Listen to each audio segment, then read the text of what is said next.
स्वागत है आपका और एक नए वीडियो में और एक नए टॉपिक के साथ। पाकिस्तान की स्कूल बुक्स में हिंदूज के बारे में क्या पढ़ाया जाता है? जिहाद और तो कुछ हो ही नहीं सकता। और पाकिस्तान में स्कूल का नाम ही भूल जाओ, मदरसे ही है और तो कुछ है नहीं ज्यादातर।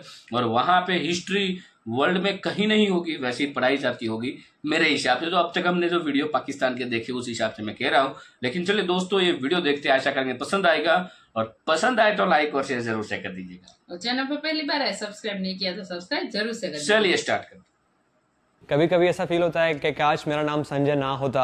When I do celebrate 14 अगस्त तो मुझे कहा जाता है कि तुम 15 अगस्त को सेलिब्रेट करो ना। मुझे मेरे कलीग्स कहते थे अबे यार तेरी टीम जीत रही है, तो मैं कहता था भाई मेरी टीम कैसे जीत रही है, मेरी टीम तो इस वक्त हारने लगी है। हमें कहा जाता था कि तुम मुसलमान क्यों नहीं हो जाती, अगर तुम्हें ऐसा लगता है कि ये तुम्हारा रिलीजन अच्छा नहीं है, देखो हर जगह लिखा भी हुआ है, तो तुम हमारे मजहब में आ जाओ ना। वो कहते हैं जहाँ से आए हो चले जाओ। भाई हम लोग कहाँ से आए हैं? मतलब ऐसा तो नहीं है ना किसी ने डाउनलोड किया है हमें। सही बात। पाकिस्तान के हिंदू युग आते स्टार्टिंग में, ऐसा लगा। मेरा नाम संजय मथरानी है। मेरा नाम राजेश कुमार है। मेरा नाम डॉक्टर सोरठ सिंधु है। मेरा नाम प्रहमंगी है। मेरा नाम डॉक्टर राजवंती कुमारी है।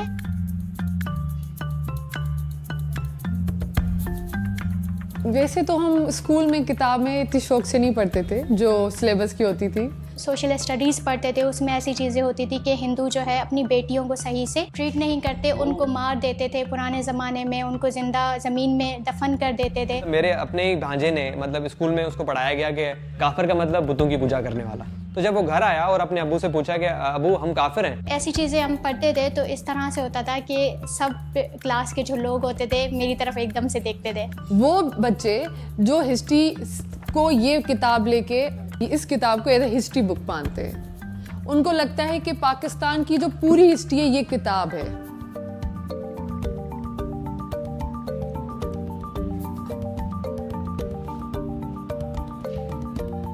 अच्छा, ये वहाँ की पुस्तक लेके ही बैठा है। मेरे पास मुताला पाकिस्तान बुक है और ये 11वीं और 12वीं जमात के लिए है। पेज नंबर 33 पे ये लिखा हुआ है, इंसानियत दुश्मन हिंदुओं और सिखों ने हज़ारों बल्कि लाखों औरतों, बच्चों, बूढ़ों और जवानों की इंतहाई बेदर्दगी और संगदिली से कत्ल किया और बेआबरू किया। मतलब ये क्या बताने की कोशिश कर रहे हैं इस किताब के अंदर? इंसानियत दुश्मन हिंदू और सिख, मतलब इनकी नज़र में ये पहले ही बना हुआ है कि हिंदू और सिख जो होते हैं वो इंसानियत दुश्मन होते हैं, और अगर कहीं राइट्स होते हैं, कहीं फसादात होते हैं तो वो इक्वल होते हैं। यहाँ पर सिर्फ एक साइड की पिक्चर प्रेजेंट की गई है ताकि लोगों के जहन में आ जाए कि हिंदू जो हमारे मुल्क के अंदर पीसफुल माइनॉरिटीज़ हैं, उनका शायद यही एजेंडा रहा है, इनकी शायद तरबियत भी यही रही है, हमेशा फसादात करते हैं, जबकि हकीकत इससे बिल्कुल बरक्स है। बदकिस्मती से मेरे पास जो है ना वो माशरती उलूम की किताब पढ़ी हुई है जो 8वीं जमात के बच्चों को पढ़ाई जाती है, और हमने पढ़ी भी थी। एक मज़ेदार चीज़ लिखी हुई है कि मायूसी और बददिली के इस दौर में मुसलमानों ने हिंदुओं की सियासी तहरीकों का साथ दिया। मकसद ये था कि किसी न किसी तरह अंग्रेज़ की गुलामी से निजात मिले, लेकिन हस्बे आदत हिंदुओं ने मुसलमानों के साथ हर जगह धोखा किया। धोखा करना तो मतलब ये कि ये तो कोई भी कर सकता है, मतलब ये कि चाहे वो हिंदू हो, चाहे मुसलमान हो, चाहे सिख हो, चाहे ईसाई हो। मतलब अगर वो चाहते मतलब तरीके से लिखना तो ये लिख सकते थे कि मतलब कांग्रेस ने दूसरी जो जमात थी उनके साथ धोखा किया। मेरे पास मुताला पाकिस्तान 9वीं और 10वीं जमात। तहरीक खिलाफत के बारे में जिस तरह से पता है उसमें ये एक चीज़ लिखी गई है, मुसलमान और हिंदू एक दूसरे के साथ मिलकर काम किया, लेकिन ये इत्तेहाद ज़्यादा देर ना चल सका और हिंदुओं की मुसलमान दुश्मनी उजागर हो गई।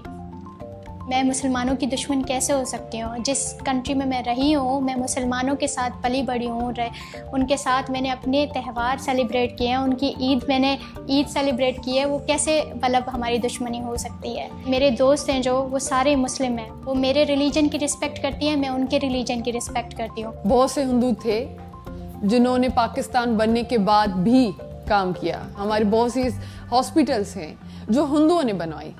अगर इतनी दुश्मनी होती तो वो हॉस्पिटल्स के बाहर लिख रखते कि यहाँ पे जस्ट हिंदू ही आ सकते हैं, मुसलमान कोई भी नहीं आ सकता। मुसलमानों की आमद से पहले हिंदू लिबास के मामले में सलीकामंद न थे। वो अपने जिस्म को 1 या 4 चादरों से ढांप लेते थे। मुसलमानों ने पहली दफ़ा लिबास सीने का तरीका राइज किया जो ज़्यादा बापर्दा और ज़्यादा खूबसूरत था। मेरे हिसाब से लिबास का कोई मज़हब थोड़ी होता है, किसी मज़हब की कोई यूनिफॉर्म नहीं होती। कपड़ों का ताल्लुक आपका कल्चर, आपकी तहजीब, आपके मुआशरे से ताल्लुक रखती है बात। मुझे जो कंफर्टेबल लगेगा मैं वो पहनूंगा अपनी वेदर के हिसाब से, और जिस ओकेजन पे या जिस मौके पे जो चीज़ पहनना चाहूँ तो वो मेरा राइट बनता है, फ्रीडम है मेरी। इसी बुक के पेज नंबर 2 पे यहाँ पर लिखा हुआ, तंग नजरी ने हिंदू समाज को मफलूज कर रखा था। औरत को फर्वतर मकाम दिया गया था, यानी कि इंफीरियर। क्या लिख रहे हैं ये? हमारे हिंदू मज़हब में औरतों को इतने हुकूक हासिल हैं, शायद ही कहीं हासिल हो। हम 5 बहनें हैं, तो हमारी फैमिली में ऐसा कभी नहीं हुआ। इवन इतनी इज्जत और इतनी रिस्पेक्ट दी जाती थी शुरू से। जो कपड़े मेरे लिए आते थे बहनों के लिए भी वैसे ही सेम शॉपिंग होती थी। जो खाना मेरे लिए आता था, उनके जो खिलौने मेरे लिए आते थे, बहनों के लिए भी वही चीज़ें आती थी। कभी फ़र्क हमने देखा ही नहीं। हिंदू मज़हब में अगर आप देखें तो देवियों की तो पूजा की जाती है। बेटियों को मतलब ऐसे कि घर की लक्ष्मी कहा जाता है कि वो बरकत होती है घर की। लिखा था जिन्होंने, उनके हाथ नहीं कांपे। मुझे लगता है कि उन्होंने बहुत नाइंसाफी की है। ये जो चीज लिखी हुई है ये तो बिल्कुल उलट है। तो मैं क्या पढूं?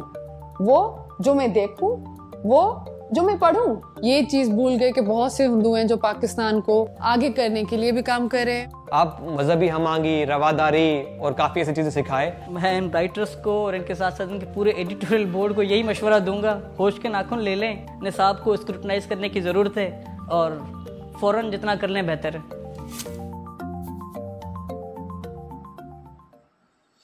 थैंक यू दोस्तों, वीडियो को यहाँ तक देखने के लिए। तो इसमें जो भी स्टूडेंट जो थे, आपने जिनकी बातें सुनी, वो सभी पाकिस्तान के विद्यार्थी थे और स्कूलों, मतलब अभी तो वो बड़े हो चुके हैं, जो जब वो स्कूल में पढ़ते थे उस समय, और अभी भी वही है, अभी कोई वहां पे कोई किताबें चेंज नहीं हुई है। जो ये बच्चे बिल्कुल यही सिलेबस चल रहा है। जैसे कि हमारे देश में बहुत सारी बोर्ड है एग्जाम, और मतलब हर स्टेट वाइज भी बोर्ड है। जैसे गुजरात में आओ तो GSEB बोर्ड है, ठीक है। आप महाराष्ट्र में जाओ तो वहां पे भी अलग बोर्ड रहेगी, ठीक है। तो हर एक बोर्ड का रूल्स है। 5 साल में जो अभ्यास क्रम बोलते हैं हम उसको, वो चेंज होता रहता है। और जैसे पाकिस्तान है तो वहां पे देखो ये सारी बुक वहां पे लिखने वाला एक ही बंदा है, जिन्होंने भर भर के झूठ लिखा है। क्योंकि उनका देखो, पाकिस्तान का तो पहले से टारगेट एक ही था, इस्लामिक कंट्री बनाना और इस्लाम के नाम पे भ्रम फैलाना, जिहादी बनाना, ये सब कुछ उनके लोगों का टारगेट था। क्योंकि इन लोगों को मेहनत करके, दिमाग लगा के काम करना, ये उनको मतलब मजा नहीं आता। ये मेरे को समझ में आया है। अब जब जितने भी वीडियो हमने किए उसमें हमने यही देखा है कि पाकिस्तानी लोग जो है ना, वो उसके पीछे भागते जो तुरंत ही मिल जाए, इजी मनी जैसे हम बोलते हैं ना, इजी, वो इजी रास्ता ज्यादा ढूंढते हैं, ठीक है। तो उसको ये बोलते हैं ना, टेढ़ा वाला रास्ता पसंद नहीं है। जहां से मेहनत करनी हो, दिमाग चलाना हो, वो रास्ता पाकिस्तान को पसंद नहीं है। इसीलिए पाकिस्तान हर बार मुंह की खाता है, हर बार उसको अभी भीख भी मांगनी पड़ती है पूरे वर्ल्ड के पास से। उसका रीजन भी वही है। देखो यही बच्चे हैं, क्योंकि इन बच्चों को झूठ ही पढ़ाया गया। इन बच्चों को साइंस के बारे में नहीं पढ़ाया गया, इन बच्चों को टेक्नोलॉजी के बारे में नहीं पढ़ाया जाता। इन बच्चों को सिर्फ पढ़ाया जाता है कि जो कुछ है दुनिया में वो सिर्फ और सिर्फ मुस्लिम है और कुछ है ही नहीं। यही मायना इन लोगों। और हिंदू के लिए नफरत ही लिखी है। हिंदू, सिख, मुसलमान के अलावा जो भी धर्म है वो सभी उसके लिए मतलब दुश्मन समझ लो, वैसा वाला सीन है उनके लिए। और यही अभी तक ये उनके मतलब स्टूडेंट वहां पर यही पढ़ते हैं। और फिर तो उनके दिमाग में मतलब ये मानसिकता तो उसकी वही होगी। मेरे हिसाब से एक ही रास्ता बचता है। देखो आवाम का, मैं वहाँ के वजीर आजम का तो कुछ नहीं कह सकता कि वहाँ के कोई अभ्यासक्रम चेंज होंगे, कुछ नई बातें होगी, वो तो मेरे हिसाब से कभी नहीं होगा। लेकिन मैं उन लोगों को जरूर यहाँ से कहना चाहता हूँ, जो इन पेरेंट्स के जो भी ये बच्चे थे, उनके जो पेरेंट्स हैं उनको मैं कहना चाहूंगा, मतलब यही बच्चे नहीं, जो पाकिस्तान के जो बच्चे हैं उनके पेरेंट्स को, जो पाकिस्तान की आवाम है उनको मैं कहना चाहूंगा कि आपके बच्चों को पाकिस्तान में से ढंग की स्कूलें ना हो तो बाकी मुल्कों में बहुत ही कम दामों में, ऐसा समझो फ्री जैसा एजुकेशन है, फ्री जैसा। हाँ, बाकी वीजा प्रोसीजर, वो जो वहाँ पर रहना खाने का जो खर्चा है वो नहीं मैं कह रहा हूँ। बाकी जैसे कि आप इंडिया पढ़ने आते हो तो इंडिया में एजुकेशन लेवल जो है 0 से लेके कहीं पैसा है तो अच्छी बड़ी बड़ी स्कूलों में भी पढ़ सकते हो, ऐसा नहीं है। लेकिन यहाँ पे भी फ्री एजुकेशन और अच्छा एजुकेशन है। जो कि वैसे भी आपको वीजा तो मिलने वाला नहीं है इंडिया में, लेकिन मैंने एक एग्जांपल दिया। बाकी भी कंट्री जैसे कि भूटान ले लो, वहाँ पे भी अच्छा एजुकेशन है। उसके अलावा चाइना ले लो, वहाँ पे भी एजुकेशन बढ़िया है, तभी तो इतनी बड़ी टेक्नोलॉजी है वहाँ पे, ठीक है।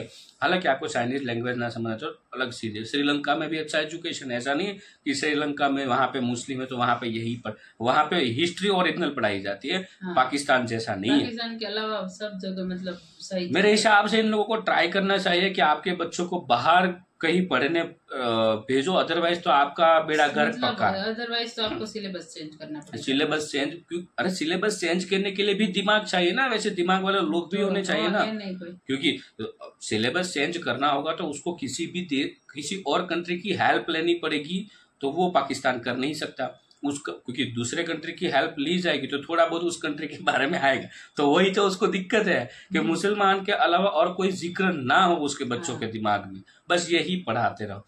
तो बच्चों उसके अलावा भी अब इंटरनेट का जमाना आ चुका है। आप चाहिए बहुत सारे इंडियन यूट्यूबर है, अच्छी एजुकेशन देते, बड़ी बड़ी यूट्यूब चैनल है उनकी।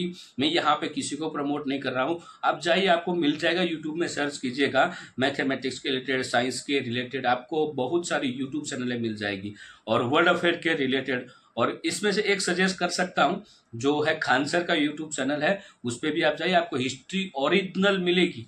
जितनी हम जो इंडियन है ना, हमें नहीं पता होता है उतना डिटेल्स में खान सर बताते हैं। तो खान सर जीएस सेंटर लिखिएगा यूट्यूब में तो आपको मिल जाएगा। उसके अलावा एक प्रशांत धवन जी है, स्टडी आईक्यू चैनल है उसका, ठीक है। एक सिर्फ वर्ल्ड अफेयर के रिलेटेड चैनल है। उसके अलावा भी बहुत सारे चैनल है, बहुत सारे का मेरे को नाम नहीं आता, जितने मेरे दिमाग में है जिसके हम रेगुलर देखते रहते हैं वीडियोज, उसकी मैंने जिक्र किया। आप पढ़िए, उनमें से भी अच्छा पढ़ने को मिल सकता है आपको, और बहुत कुछ अच्छा मिलेगा। पाकिस्तान को मेरे हिसाब से अब जहन्नुम में जाने का टाइम आ चुका है। वीडियो लंबा हो जाएगा, पाकिस्तान के बारे में मैं बहुत कुछ बोल सकता हूँ, समाप्त करते हैं यहाँ से। और ये वीडियो देखने के बाद थोड़ा दर्द तो हुआ है कि बच्चों को गलत चीजें मत पढ़ाओ। आपकी जितनी औकात है उतना पढ़ाओ, लेकिन गलत नहीं, जो सही है वही पढ़ाओ। थोड़ा बहुत तो थोड़ा बहुत, लेकिन सही बताओ।